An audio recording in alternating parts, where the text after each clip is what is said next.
आज राहुल गांधी पूछ रहे हैं कि अमेरिका ने 3 भारतीय मार दिए और हमारे प्रधानमंत्री खामोश हैं। आज अखिलेश यादव कह रहे हैं कि आखिर ट्रंप के हाथ में वो कौन सी कमजोर रग है जिसके चलते विश्वगुरु का दावा करने वाले प्रधानमंत्री नरेंद्र मोदी ट्रंप के सामने पूरी तरह से नतमस्तक हैं। और समानांतर तौर पर भाजपा क्या कर रही है? लोकतंत्र को तार तार कर रही है। टीएमसी तृणमूल कांग्रेस ममता बनर्जी पश्चिम बंगाल में हारती हैं और उनके 19 लोकसभा सांसद जो हैं अब वो भाजपा की गोद में बैठने को तैयार हैं। सबसे बड़ी बात, साम दाम दंड भेद उससे काम किया जा रहा है। और मीनाक्षी नटराजन जिनके साथ नाइंसाफी हुई थी, जी हां, जिनकी याचिका को, चुनाव लड़ने की याचिका को बगैर उन्हें समय दिए चुनाव आयोग ने खारिज कर दिया था, और जब आज वो सुप्रीम कोर्ट के सामने थी तो सुप्रीम कोर्ट ने भी उन्हें सुनने से मना कर दिया है। कहा हाईकोर्ट जाइए। सबसे बड़ी बात दोस्तों, आप जानते हैं कि हाईकोर्ट में क्या होगा? तारीख पे तारीख, तारीख पे तारीख, और तब तक 6 साल गुजर जाएंगे और मीनाक्षी नटराजन को कोई इंसाफ नहीं मिलेगा। इसका मतलब आप समझ रहे हैं? जब सही चुनौती आती है तो भाजपा के पास कोई जवाब नहीं है। 3 भारतीय मार दिए, प्रधानमंत्री खामोश, विदेश मंत्री खामोश। और ऐसा नहीं कि विदेश मंत्री बोल नहीं रहे हैं, वो कई मंचों पर अपनी बात रख रहे हैं मगर इस मुद्दे पर पूरी तरह से खामोश हैं। और दूसरी तरफ यहां भारत के अंदर विपक्ष को तार तार किया जा रहा है। राहुल गांधी और अखिलेश यादव दोनों हमलावर हैं। सबसे पहले मैं आपका ध्यान खींचना चाहूंगा कि राहुल गांधी ने इस बारे में क्या कहा आपके स्क्रीन पर। अंतरराष्ट्रीय जल में 3 दिन में 3 जहाजों पर अमेरिकी हमलों में 3 भारतीयों की मृत्यु हो गई और हमारे कॉम्प्रोमाइज पीएम एक शब्द तक नहीं।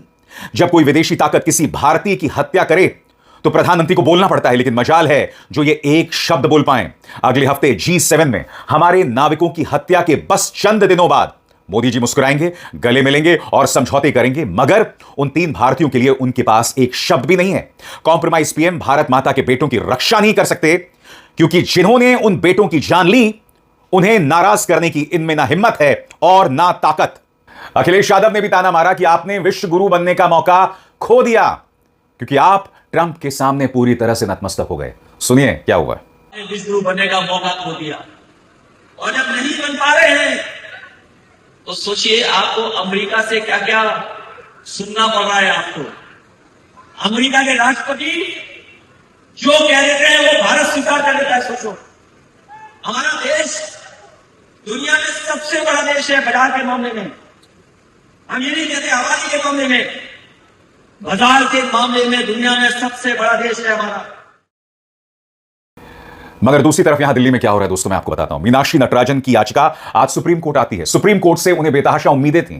विवेक तनखा और अभिषेक मनु सिंह भी उनकी पैरवी कर रहे थे। सुप्रीम कोर्ट ने कह दिया हम आपकी कोई मदद नहीं कर सकते। हाईकोर्ट जाइए, चुनाव आयोग जाइए। अरे भाई, चुनाव आयोग ने ही तो यह सारा कमाल किया है।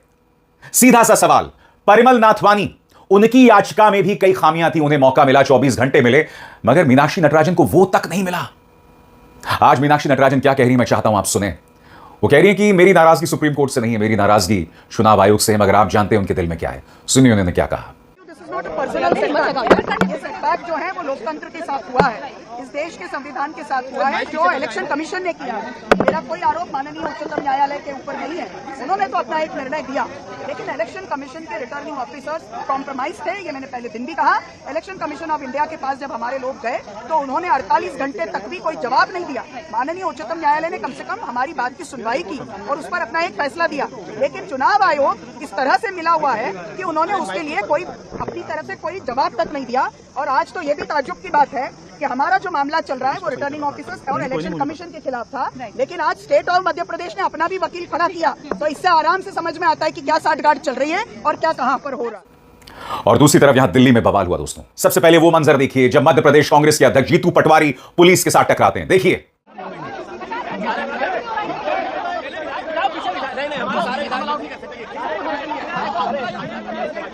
हाथ छोड़ो, मैं उतरूंगा। हाथ छोड़ो, पहले हाथ छोड़ो, मैं उतरूंगा। आप हाथ छोड़ो पहले, मैं उतरूंगा। ऐसा नहीं करोगे आप, मैं उतरूंगा ना। ये तरीका ठीक नहीं है। मैं कह रहा हूँ ये तरीका ठीक है। छोड़ो, हाथ छोड़ो पहले। ऐसा ये तरीका ठीक है। ये तरीका सारे विधायकों को बिठाना, हम जाना चाहते हैं तो आप ये खोलोगे तो आएंगे। हमारे ऑफिस के सामने ही जाना है। दीदी आ रही है, खोलो। ये खोलो आप।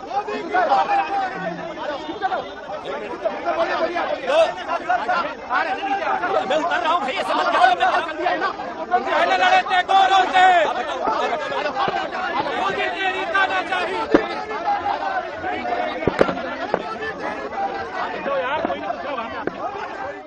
कांग्रेस लगातार सड़कों पर है, प्रदर्शन कर रही है इस अत्याचार के खिलाफ। इंतजार कीजिए, मैं बात करूंगा बंगाल की भी। अब देखिए कांग्रेस कार्यकर्ता किस तरह से प्रदर्शन कर रहे हैं, पुलिस उनकी धरपकड़ सड़क पर कर रही है, देखा जाए।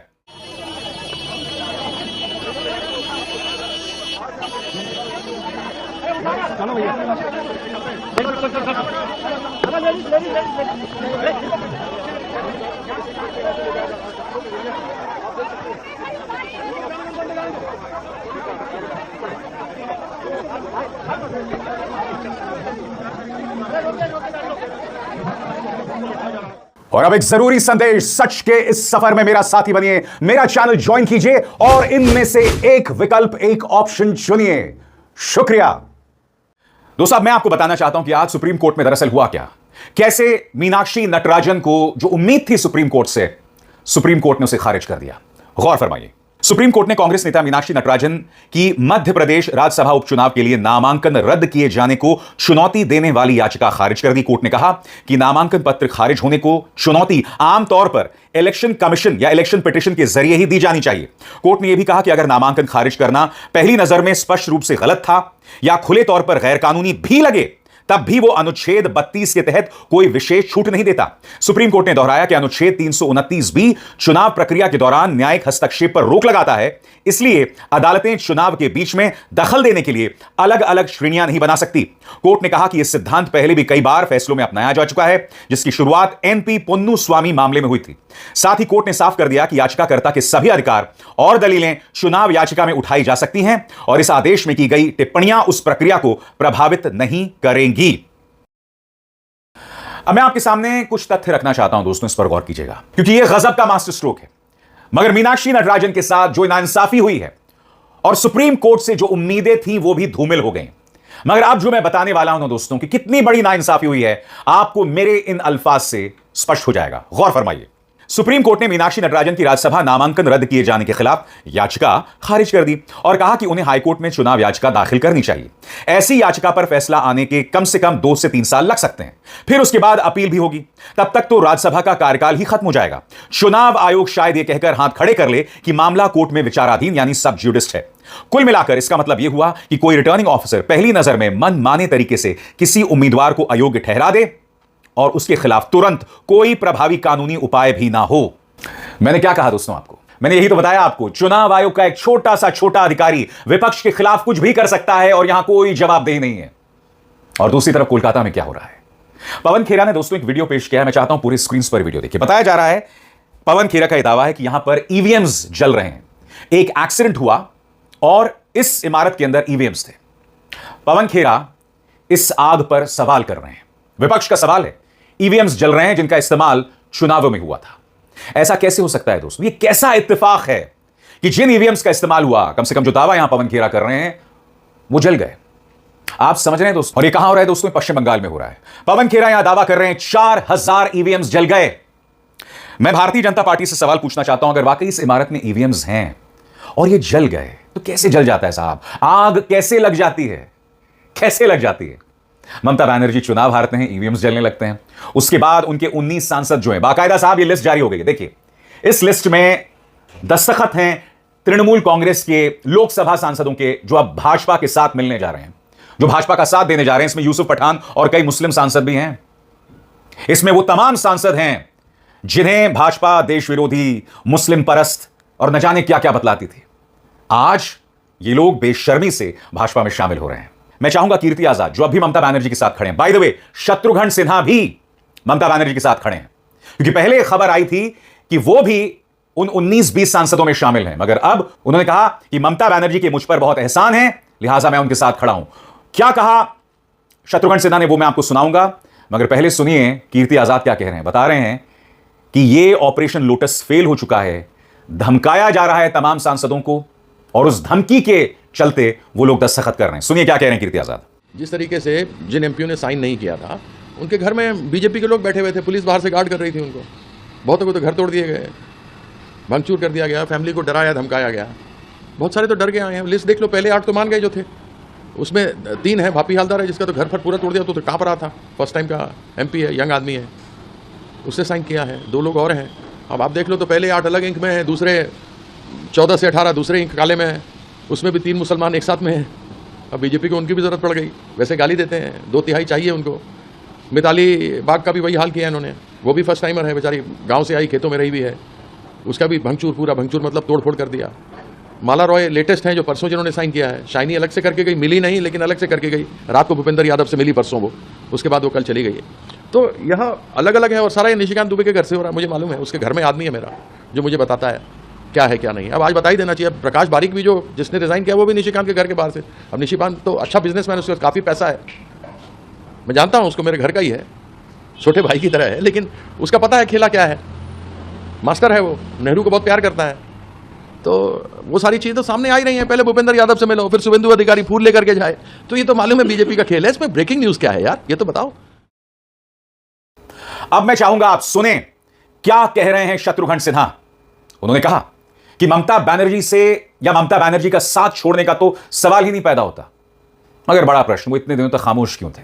सुनिए क्या कहा शत्रुघ्न सिन्हा ने। नमस्कार, आपको ज्यादा पता होगा तृणमूल कांग्रेस में क्या ठीक है क्या ठीक नहीं है और कहां तक ठीक है और कहां तक ठीक हो जाने की संभावना है, ये सब आपको पता होगा। जहां तक मेरा सवाल है, मैं बहुत फर्मली स्ट्रांगली सुख दुख का साथी हूं लोगों का, और खासकर मैं इस घड़ी में बिल्कुल ममता जी के साथ हूं, उनके साथ था और उनके साथ ही रहूंगा। फिलहाल मेरा कोई इरादा नहीं है किसी और दिशा में जाने के लिए या कोई और रुख अख्तियार करने के लिए। देखिए, पहली बात तो ये है, आपने अभिषेक बनर्जी की बात की और कहा कि उनकी वजह से बहुत सारे लोग बागी ग्रुप में जा रहे हैं। ये तथाकथित बागी ग्रुप में जा रहे हैं, उनके जाने के बहुत सारे और कारण भी हो सकते हैं। अच्छे लोग हैं, बढ़िया लोग हैं, लेकिन हो सकता है कुछ लोग शायद प्रलोभन की वजह से जा रहे हों, कुछ लोग किसी डर और भय की वजह से जा रहे हों, कुछ लोग हो सकता है एजेंसीज के दबाव की वजह से जा रहे हों, ईडी सीबीआई या किसी कुछ लोगों का अपना केस हो सकता है या अपने कारनामे होंगे जिनका खामियाजा ना भुगतना पड़े, उसकी वजह से जा रहे हैं, और कुछ लोग मजबूरी में भी जा रहे हैं। मुझे फिलहाल उनसे कोई शिकायत नहीं है, क्योंकि वो लोग अपने ही हैं, और अपने ही हैं तो दोस्त हैं, अपने सहयोगी रहे, अपने कलीग्स रहे। और जहां तक मैं कलीग्स की बात करता हूं तो मुझे पता है कि मैं पूरे पार्टी में, तृणमूल कांग्रेस में, आपने अभिषेक बनर्जी का जिक्र किया, चाहे और लोगों का जिक्र किया, इनमें से कोई मेरा नेता नहीं है। ये सब हमारे कलीग्स रहे हैं, बहुत सारे मुझसे जूनियर हैं और बहुत सारे लोग ऐसे हैं जो अभी नए नए आए हैं, तो इनमें से कोई मेरा नेता नहीं है। मेरा नेता सिर्फ एक है, नेता या नेत्री, और वो है ममता बनर्जी और सिर्फ ममता बनर्जी। इस बीच टीएमसी के सांसद कल्याण बनर्जी का एक बयान जो है वो तृणमूल कांग्रेस के अंदर जो हालात हैं उस पर सवाल खड़े कर रहा है। उन्होंने कहा कि मैं अभिषेक बनर्जी से नहीं जुड़ना चाहता हूं, ममता बनर्जी के भतीजे हैं। उन्होंने कहा कि अभिषेक बनर्जी मेरी नहीं सुनते, मैं 40 साल से वकालत कर रहा हूं और मैं उनके साथ नहीं जुड़ना चाहता। उनका बयान सामने आया है, सुनिए उन्होंने क्या कहा। I have been informed in the morning today by my son that around 12:30 instruction has come that Mr. Oyan Bhattacharya will appear, I will not appear. Very good. I am not appeared. And henceforth I will not be appearing in any matter on behalf of Abhishek Banerjee. Because this arrogant attitude, I don't like it. One must respect to the seniors. I am 45 years in the profession. All these persons have worked with me as junior. How can he humiliate me? I am also senior in politics. He can't do it in this way. He should understand because of him that we have lost it. He should understand this. He should understand the party is facing this problem because of him. Only because of him. But he will be going disrespecting everyone, disrespecting me. This is not tolerable. I can't tolerate. I will request the Didi, if you depend upon the Abhishek Banerjee, then you remain with the Abhishek Banerjee, leave me. And if you leave Abhishek Banerjee, I am there. Who has destroyed our party itself. This is the reason. इस पर सवाल पूछा गया कीर्ति आजाद से, तो कीर्ति आजाद ने कहा कि वो इमोशनल आदमी है, मगर वो हमेशा ममता का साथ देंगे। मगर हकीकत यह भी है दोस्तों, मगर इतनी बड़ी तादाद में लोग भाजपा की गोद में जाकर बैठ रहे हैं, जिसमें कुछ मुस्लिम सांसद भी शामिल हैं, या तो इनकी कोई कमजोर रग है भाजपा के हाथ में, या फिर वाकई ममता बनर्जी के नेतृत्व में ऐसा क्या माहौल था और बार बार अभिषेक बनर्जी पर सवाल उठ रहे हैं।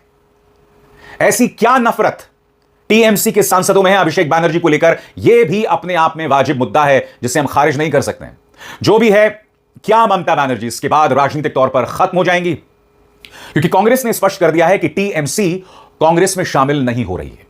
पिछले कुछ दिनों से लगातार इस पर चर्चा थी, कई पत्रकार इस पर बयानात दे रहे थे, कई डिजिटल पत्रकार भी इस पर शोज कर रहे थे। मैंने जानबूझकर नहीं किया, मैंने सोचा जब तक यह बात कंफर्म ना हो जाए तब तक उस पर कोई बयान ना दिया जाए। और अब कांग्रेस से लेकर टीएमसी सब कह रहे हैं कि तृणमूल कांग्रेस का कांग्रेस में विलय का कोई सवाल ही नहीं पैदा होता। बहरहाल घटनाक्रम बहुत दिलचस्प है और हर गुजरते दिन के साथ भाजपा इस देश के आंतरिक लोकतंत्र का मानो मजाक बना रही है। अब इसार शर्मा को दीजिए इजाजत। नमस्कार।